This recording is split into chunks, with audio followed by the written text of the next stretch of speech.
Mateus capítulo 11, versos 25 a 30.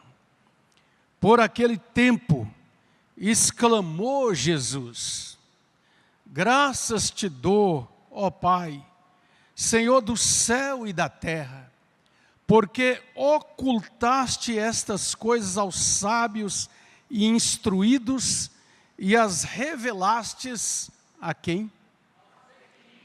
Aos pequeninos. Sim, ó Pai, porque foi assim do teu agrado. Tudo me foi entregue por meu Pai. Ninguém conhece o Filho senão o Pai. E ninguém conhece o Pai senão o Filho. E aquele a quem o Filho o quiser revelar. Repita comigo essa frase. E aquele a quem o Filho o quiser revelar. Vinde a mim, todos os que estáis cansados e sobrecarregados, eu vos aliviarei. Juntos, versos 29 e 30, tomai sobre vós o meu jugo e aprendei de mim, porque sou manso e humilde de coração, e achareis descanso para a vossa alma, porque o meu jugo é suave e o meu fardo é leve. Palavra de Deus. Amém. Pode se assentar. Sempre vamos pedir a sua oração. Ore por você mesmo. E por você mesma, primeiramente, pedindo a Deus para que a palavra venha ao seu coração. Ore pelos irmãos, pela comunidade de fé que está aqui junto adorando a Deus.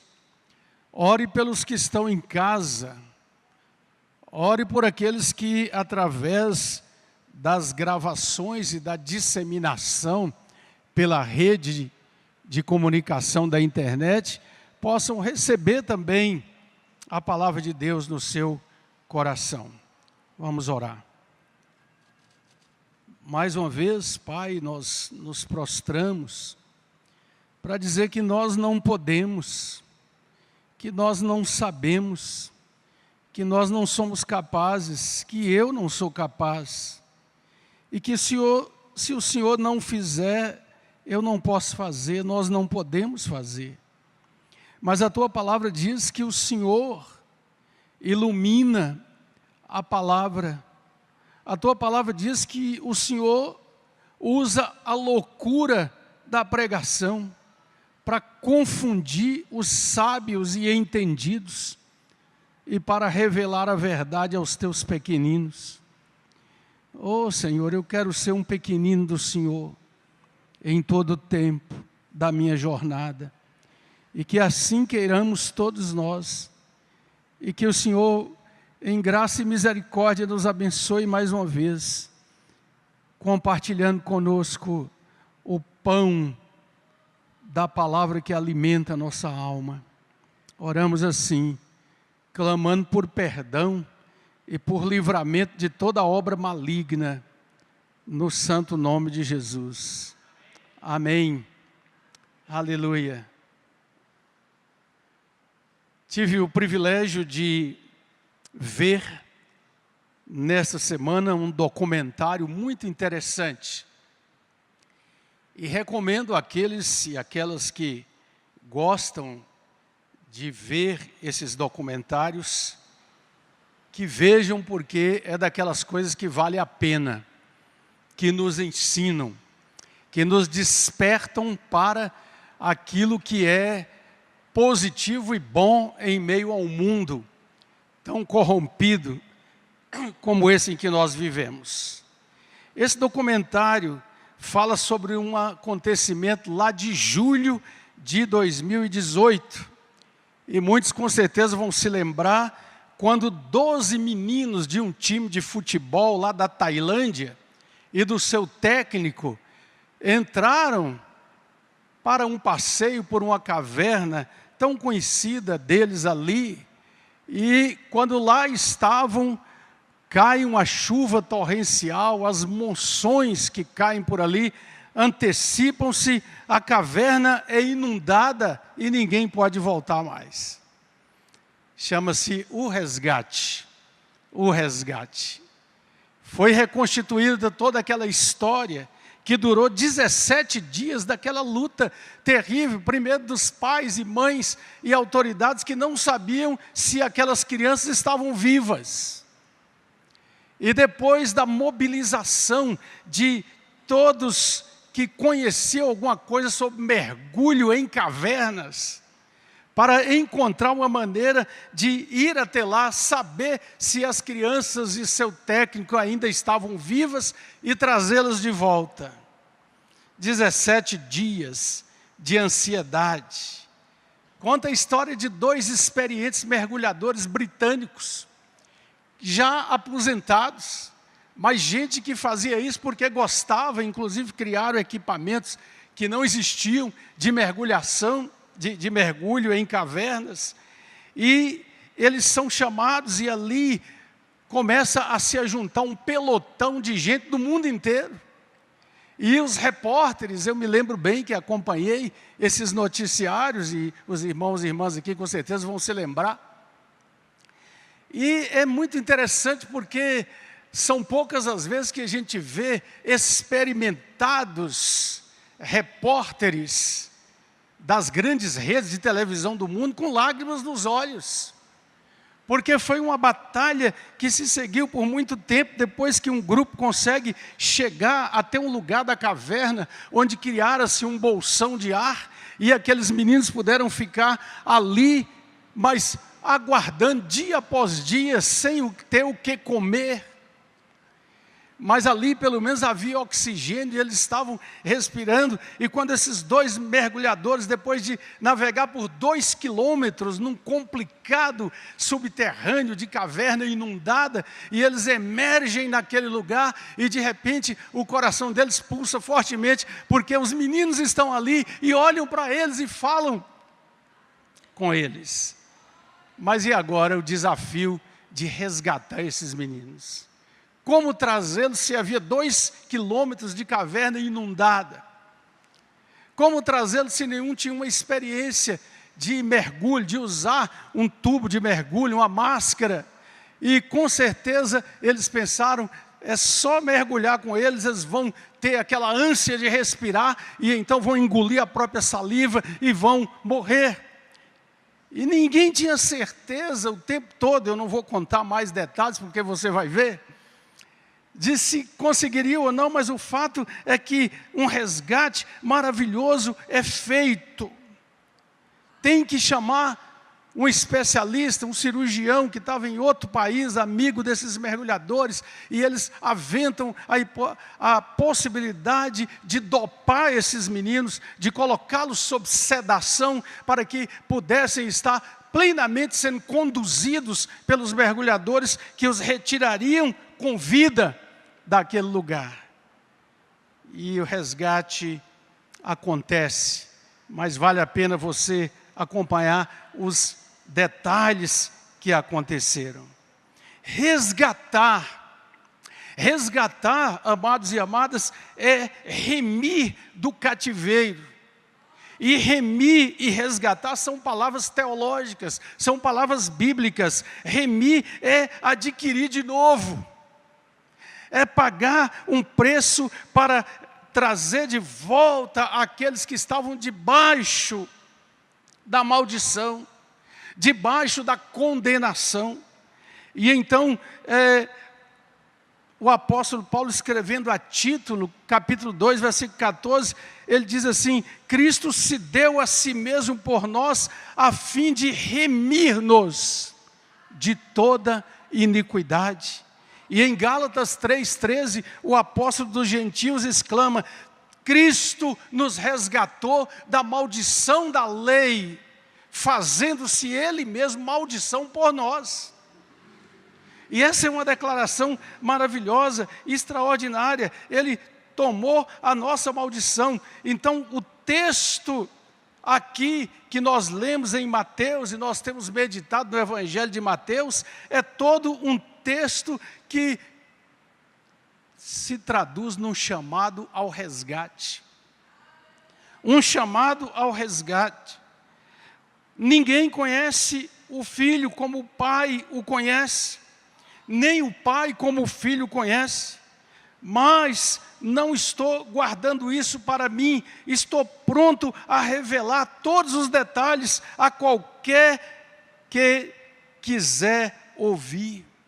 Vocês que estão cansados, enfastiados de religiosidade, venham a mim, Jesus está dizendo. Andem comigo e não irão recuperar a vida. Eu vou ensinar a vocês como é ser resgatado e ter descanso verdadeiro. Caminhem e trabalhem comigo. Observem como eu faço. Aprendam os ritmos livres da graça de Deus. Vocês encontrarão liberdade e serão resgatados. Essa é uma versão preciosa do texto. Algumas observações que nós temos aqui nesse texto tão precioso, que falam desse nosso resgate, de uma situação também de condenação, de maldição e de morte. A primeira verdade aqui é que a essência do Evangelho não pode ser alcançada pela inteligência, instrução ou erudição humana.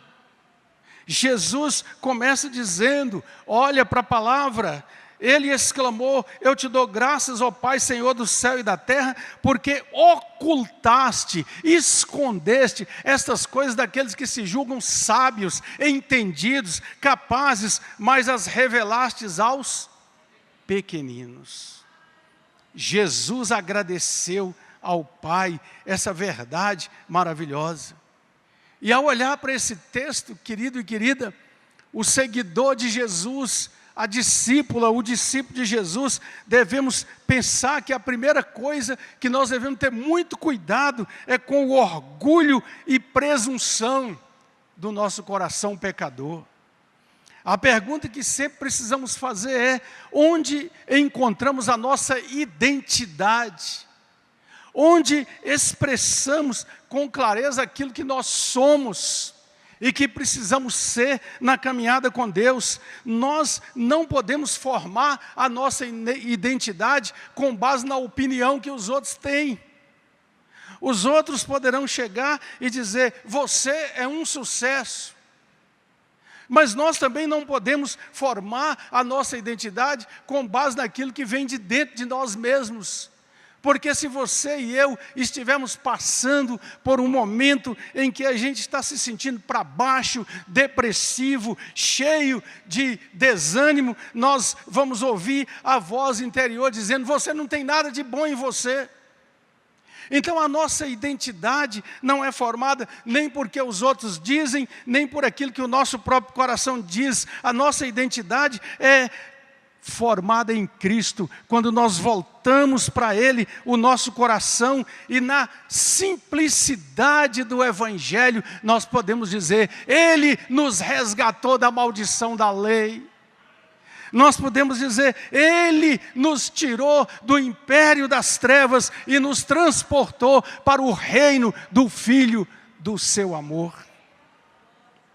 É o que Jesus está dizendo.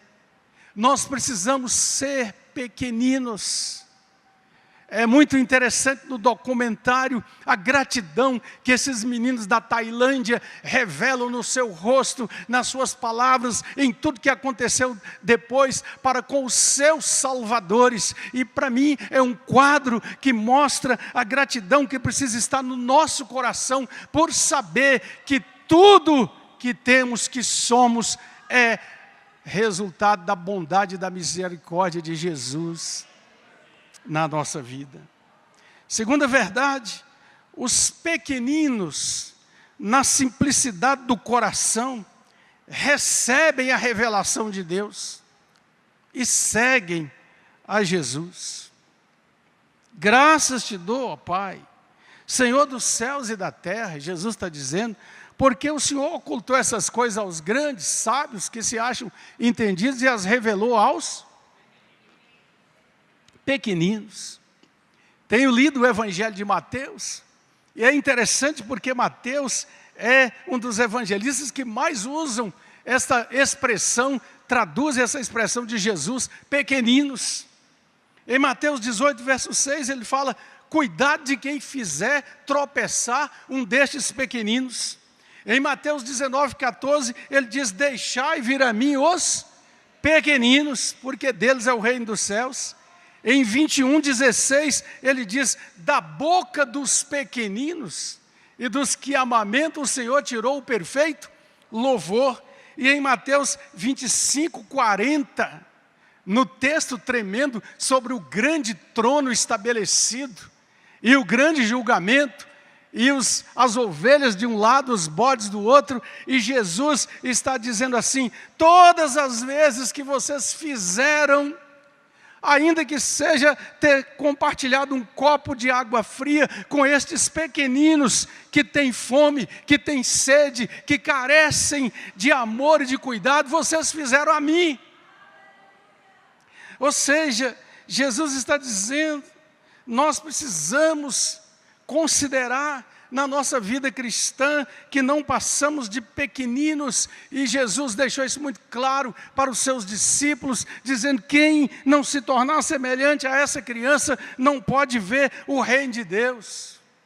Você sabe por quê? Os que têm consciência, os que sabem que são pequeninos, eles se arrependem, eles pedem perdão, eles podem dizer, como o autor do precioso hino: pureza eu venho em ti buscar, ó Salvador, eu venho a ti. Os pequeninos entendem a necessidade do Pai.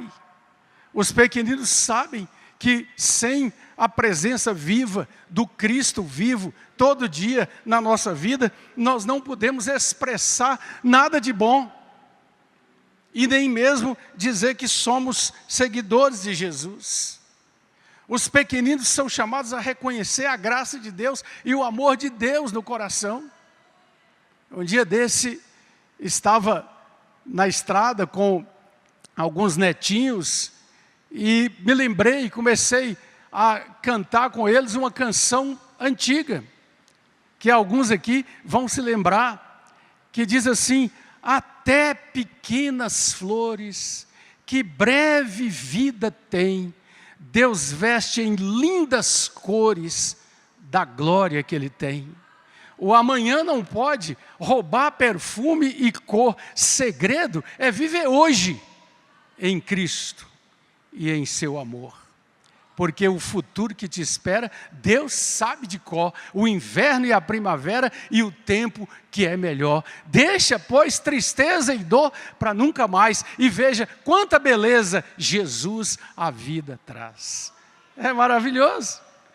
Pela simplicidade, pela forma como demonstra o chamado da nossa vida para entender qual é o segredo. Segredo, diz a canção, é viver hoje em Cristo e em seu amor. Nós precisamos compreender o que é ser pequenino. Nós precisamos olhar para o Evangelho e pedir o discernimento de Deus para uma compreensão mais ampla do quebrantamento, da renúncia que tem que acontecer na nossa vida. Nós precisamos compreender isso que Jesus falou, porque senão nós podemos estar incorrendo em erro e achando que somos capazes de alguma coisa. Nós vivemos um tempo em que está havendo uma distorção, um entendimento distorcido do que é a graça de Deus. Ensinos que estão disseminados por aí, de que podemos alcançar o favor de Deus, com nossos jejuns, com nossas orações, com esmolas, com dinheiro dado para os pobres, com a famosa interpretação errônea de caridade.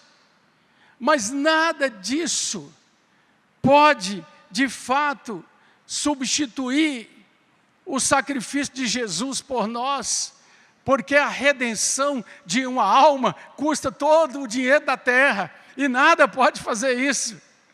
Mas quando nós nos entregamos a Jesus, as boas obras, o fazer o bem, é uma decorrência de sermos pequeninos ao lado dele, e assim irmos aos outros como ele foi.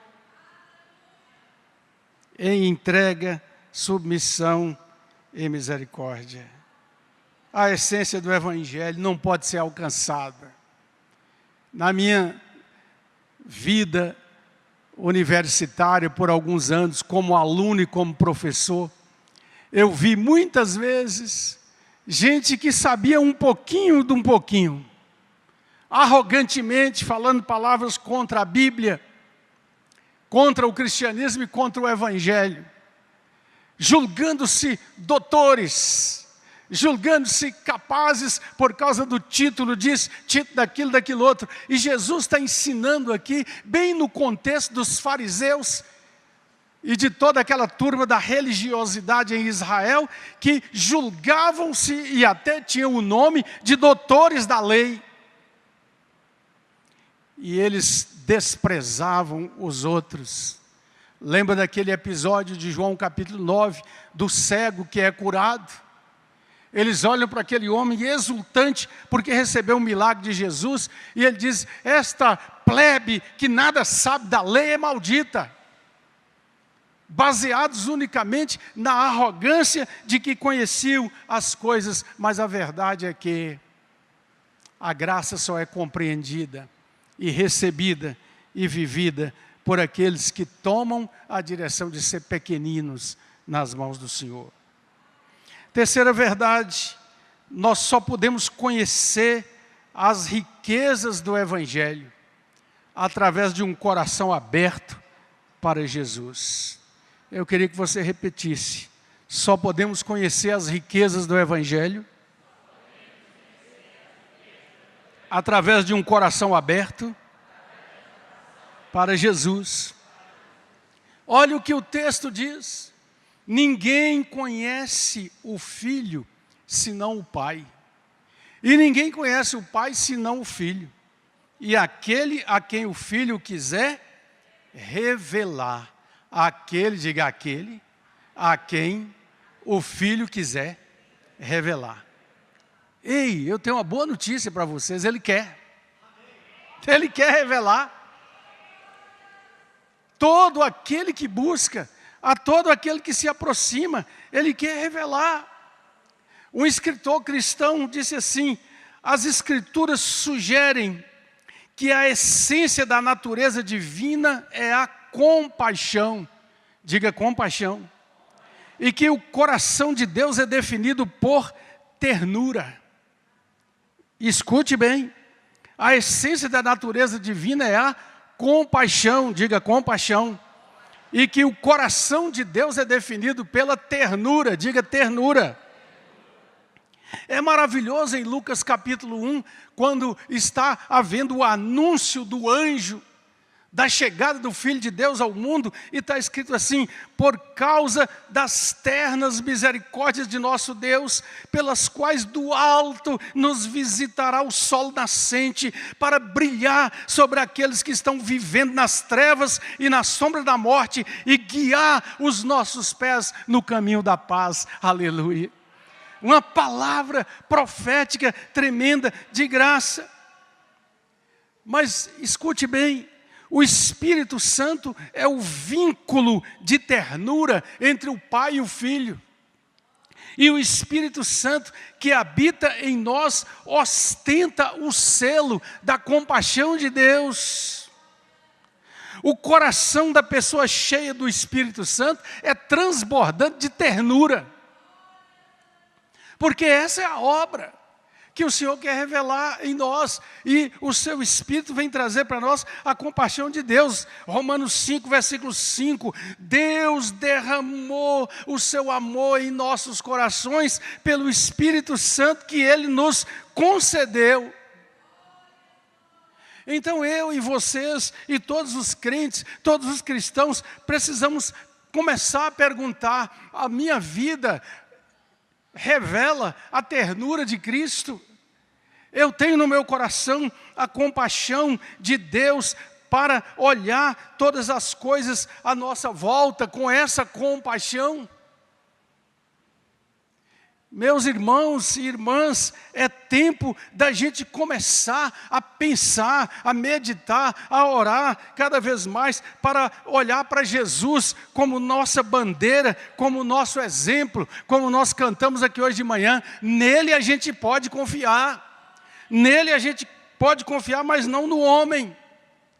Se a essência do coração que recebeu a revelação do Pai, através do Espírito Santo, dada por Jesus Cristo, é a compaixão, nós não podemos entender o ódio político contra o outro que pensa diferente de nós.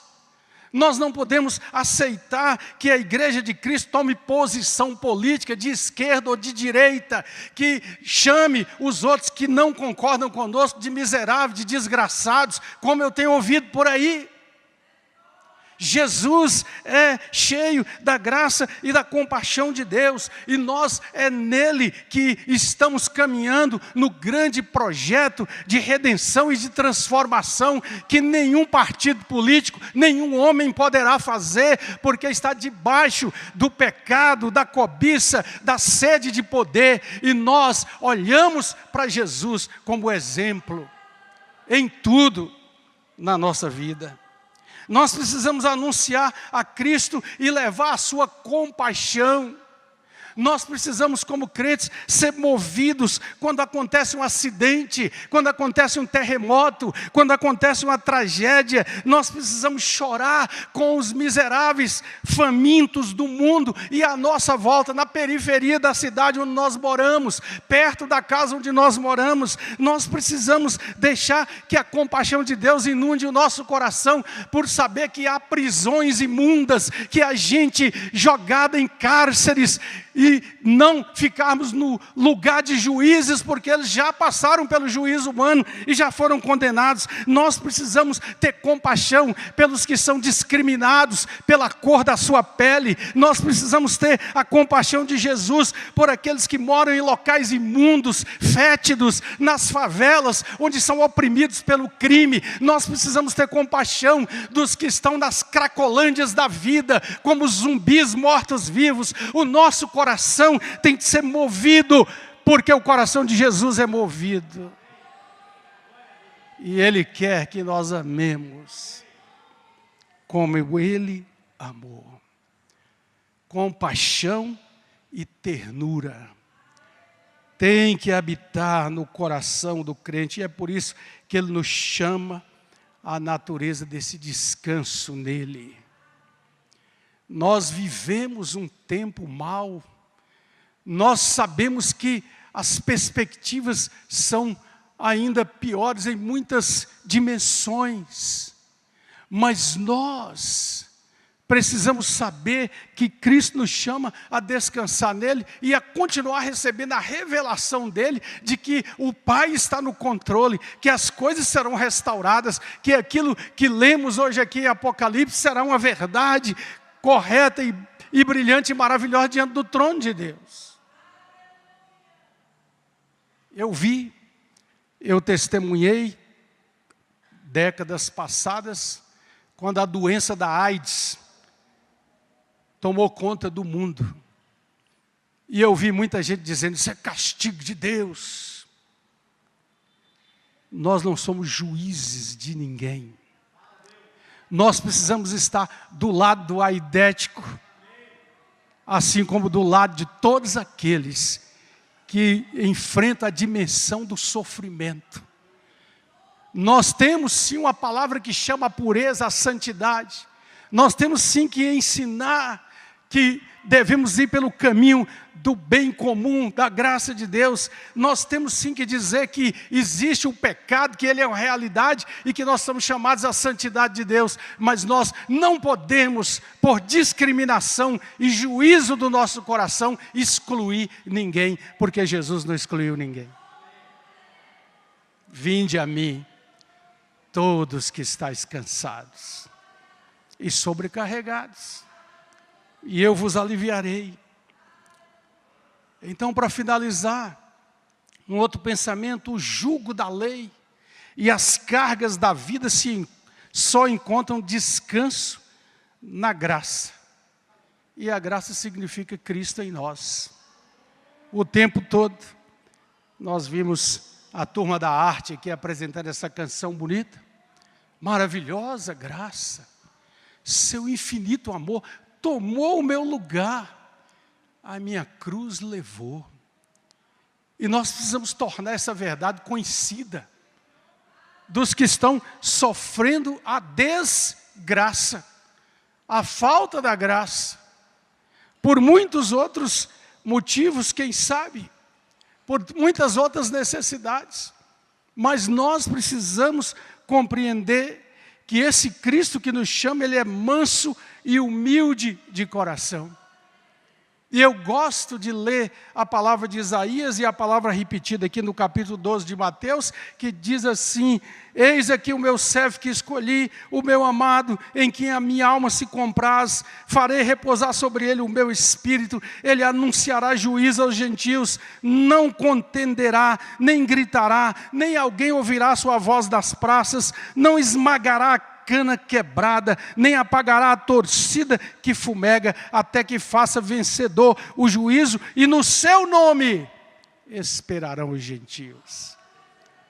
Que coisa maravilhosa saber que Ele não vai quebrar a cana que já está no chão quebrada, e nem apagar o pavio que fumega. Isso significa que Ele não nos recusará jamais. E por isso Ele diz: vinde, não importa o quão pecador você foi, o quão pecadora você foi ou você ainda é.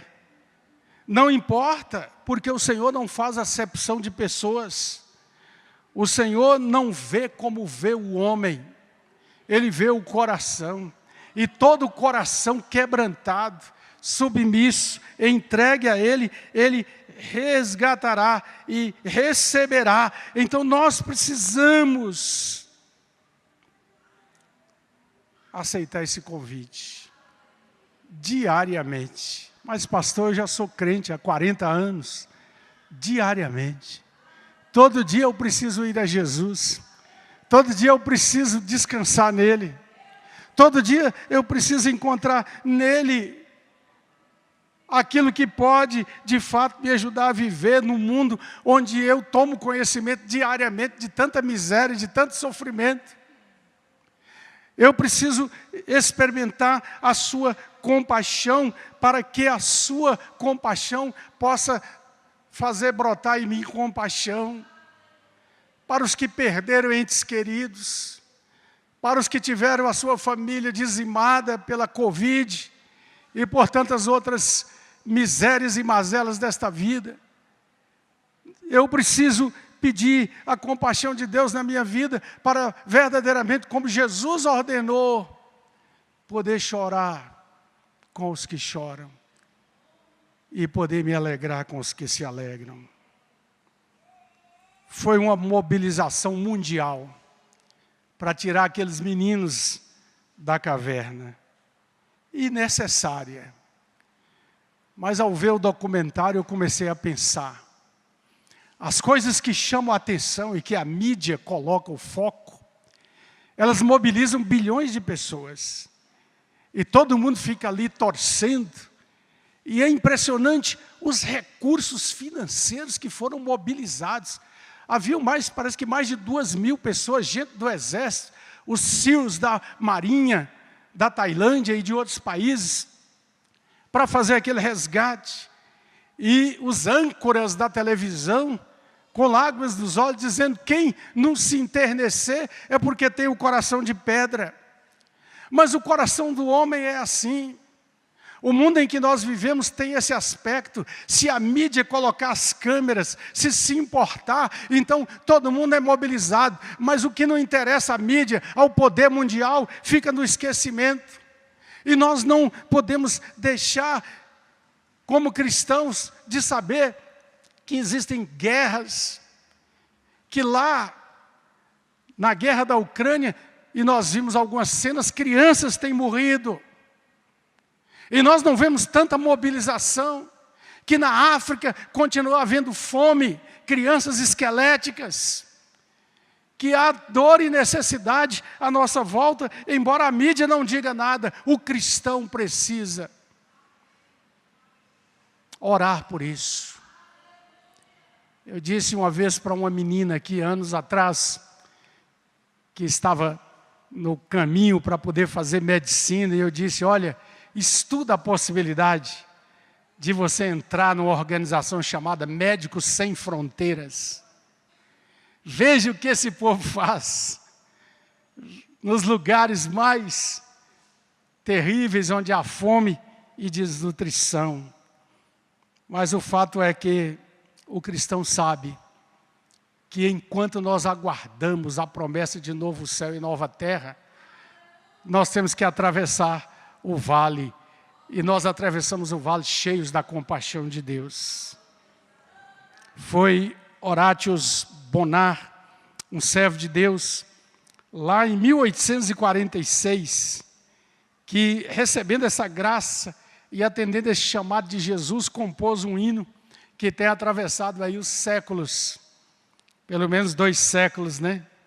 E esse hino, traduzido em alguns hinários, diz assim: ouvi o Salvador dizer, vem descansar em mim, e nos meus braços podes ter consolação sem fim. Então eu vim e lhe entreguei meu triste coração, abrigo, paz e gozo achei consolação.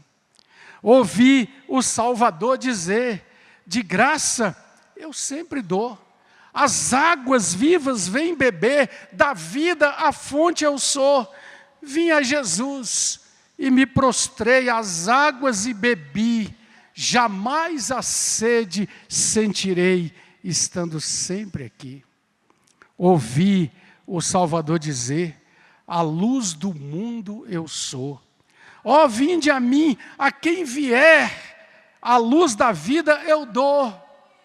Vim a Jesus e nele achei o sol que brilha em mim, e nessa luz eu andarei até da vida o fim. É Ele que está dizendo, achareis descanso. Não é descanso pequeno, não é descanso de 3 dias na roça ou 15 dias na praia, é descanso de alma. É descanso da mente, é descanso do coração, é descanso do shalom, da paz completa de Deus, é descanso da certeza de que Ele continua conduzindo a vida para o melhor.